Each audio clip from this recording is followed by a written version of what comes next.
I mean, every day there are hundreds of millions of authentic videos being posted. And so I think the essence of the story is not that brands can't do it. Mm. It's that both brands and humans struggle to do it, meaning go viral. Viral is a true phenomenon. What I think and what I talk about in the book a lot, and obviously we've been around each other for a long time, so there's a lot of truth to this. To me, it's about the consistency of being as good at it as you can be consistently forever.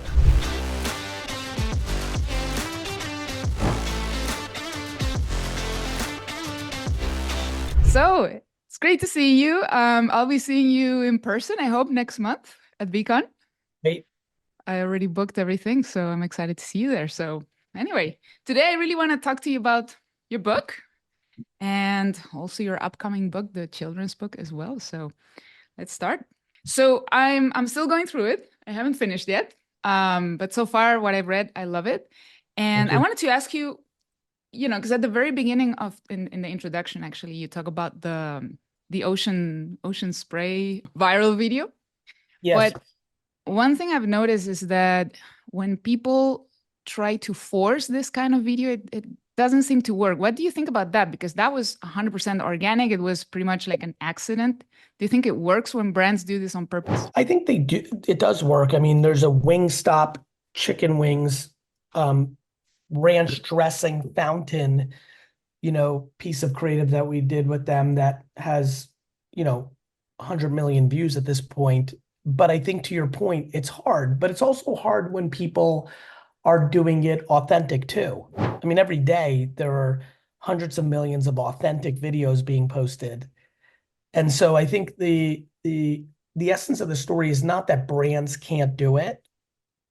Mm. It's that both brands and humans struggle to do it, meaning go viral. Viral is a true phenomenon.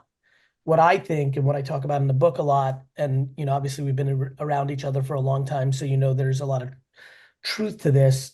To me, it's about the consistency of being as good at it as you can be consistently forever. It's not Yeah. about going viral. That may or may not happen, but when I think about the viral video I had where I'm talking to a woman about self-esteem with her daughter, Mm. as you know, because you've been around my content, that's something I've said and did a bunch of times. It was just that one was ready to have its moment. I think I try not to ever tell anyone to overly focus on virality. I think attempting virality is a good part of your strategy, but it is not a requirement, and nor should it be an expectation. Mm. The point of using that in this book is that did happen, and it did sell all the ocean spray. And today, television commercials cost a lot more money and can't do that even when it goes well. Yeah, that's the thing. For me, I've had a few things go viral, but not what I wish went viral. Like every time I talk about business or I do a video where I'm like, okay, I hope this will generate me a client or two. That doesn't go viral, but then I do a tour of my house. That goes viral.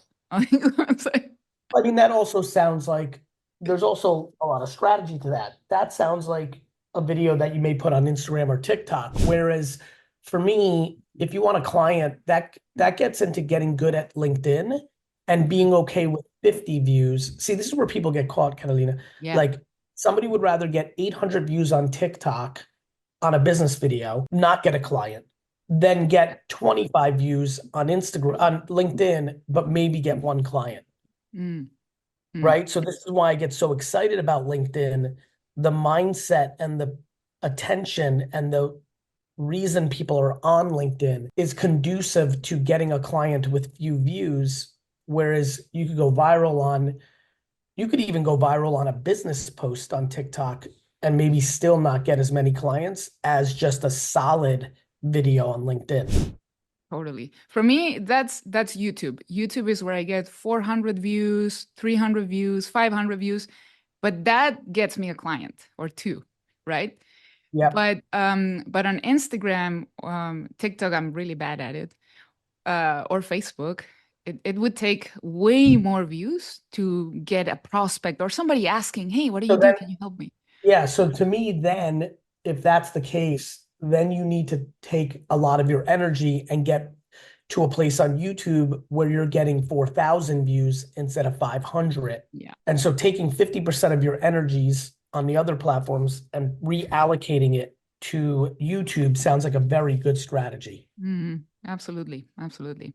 I do. I mean, I dedicate a lot of energy to YouTube, but it's hard to get videos over 1,000 views over there for some reason, but the quality is way better. The quality of the viewers.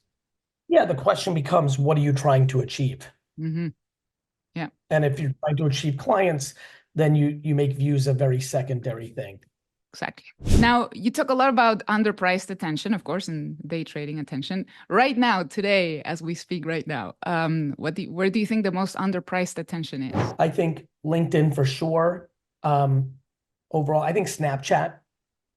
If you're talking general, again, when you're talking a B2B client, maybe less, right? But if you're talking just net attention, I would say Snapchat for sure is one. And so Snapchat Spotlight is very underestimated and has a real opportunity for growth. And so I would say Snapchat, LinkedIn for businesses, especially. I think everything else is getting challenging. TikTok's getting harder. Instagram's very challenging. I still think Facebook is actually underpriced attention if I'm going net. Yeah. So those are the ones that stand out for me. Totally. What about paid ads? Because I love creating content. I do a lot of it, but I also love Facebook ads. Like that's where I'm like, I have more control and I have more certainty. How do you see Facebook ads today? Do you feel it's overpriced? Is it still good for somebody who doesn't have an audience? How do you see it? I think it's still underpriced.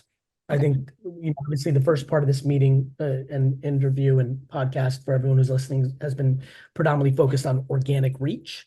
Now, if we're talking paid, I would say TikTok and Facebook, and I would include Instagram in that, are underpriced. I think pre-roll YouTube is underpriced on YouTube proper. But again, for everyone who's listening, I think Super Bowl's underpriced, which it is. The problem is that if the creative isn't good, so maybe the media for $8 million is cheap to get 130 million people to watch, but if the creative isn't good, then you're finished. And so I think that's the big call out for everybody. If you're listening right and you're saying, oh, I've done Facebook ads, I've done, YouTube pre-roll, Gary's wrong, it's overpriced, it doesn't work. I would counter by saying your creative doesn't work. I know that because with Wine Text, my family's wine, we have certain ads that cost $65 customer acquisition to get someone to sign up. And then we have other ads that are $14, and that was a viral ad. And that $14 ad is very good for business. And the $65 ad is good for business. But obviously, if I was looking at it as a whole, I would say, oh my God, it's very underpriced if everything was $14. But the biggest thing that I want everybody to leave this interview with is whether you're talking about organic or whether you're talking about media, the creative is the variable of what's going to happen. Do you think the landing page, I have seen it, just not lately, the Wine Text landing page, because I think that influences a lot too. You can have a great creative, but the landing page sucks. I think it's a tremendous call out. If you're talking full conversion, there's obviously the first part, which is getting someone interested. So you could be getting people at, to your point, the reason I know the creative really works on the ad I'm talking about is the landing page is the same for the people at $65 acquisition and 14. There you go.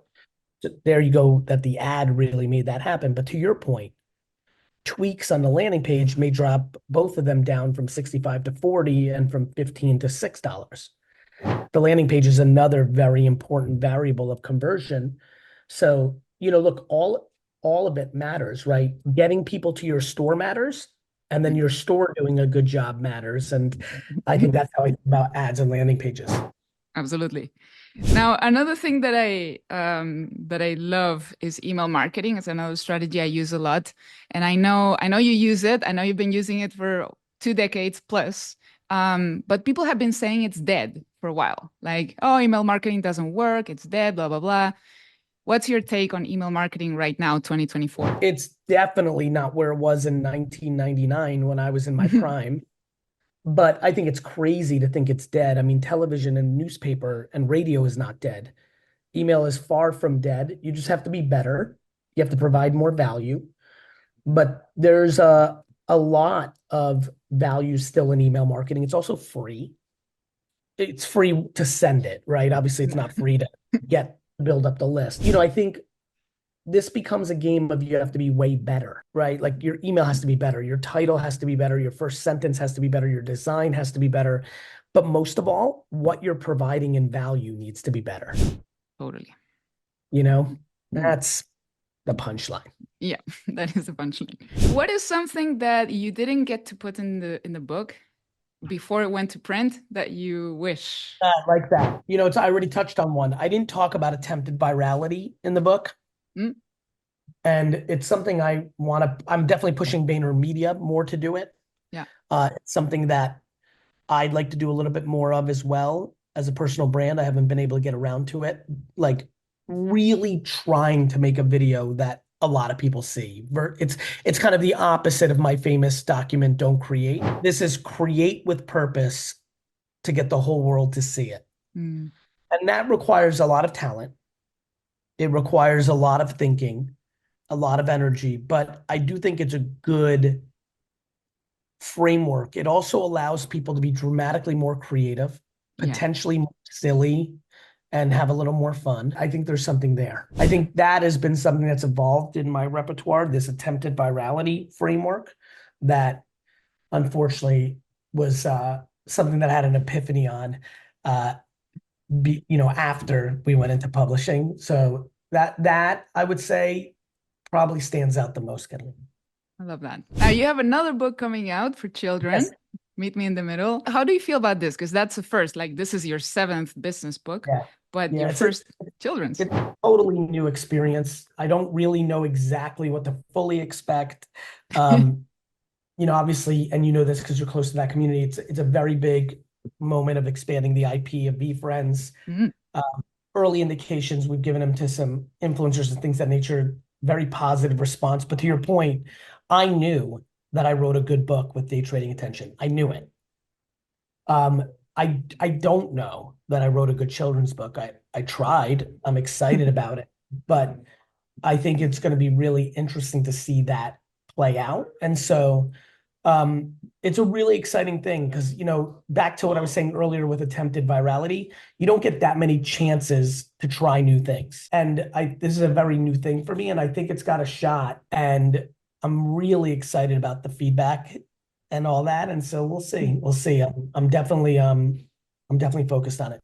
I'm excited too. I wish I had kids that I could buy it for, but well, I'm excited for you to see it, and I'm excited for it to do what I need it to do, which is, as you know, there's a lot of trials and tribulations, and we're all kind of in a holding pattern as we all wait to figure out what's going to happen with regulation and clarity in NFT land. But what I can do is get people to fall in love with these characters. And I think this kids book and the cartoons that come out in the fall, these are important watershed moments for the brand. And that's what I'm focused on. I'm excited. I didn't know about the cartoons. That's new for me. I haven't really figured I'd give you a little something here. It's YouTube kid cartoons, but that's where cartoons are watched now. And so that's a scoop. Thank you for having me. I know I have to run to my next thing. Thank you so much, Gary. Love you.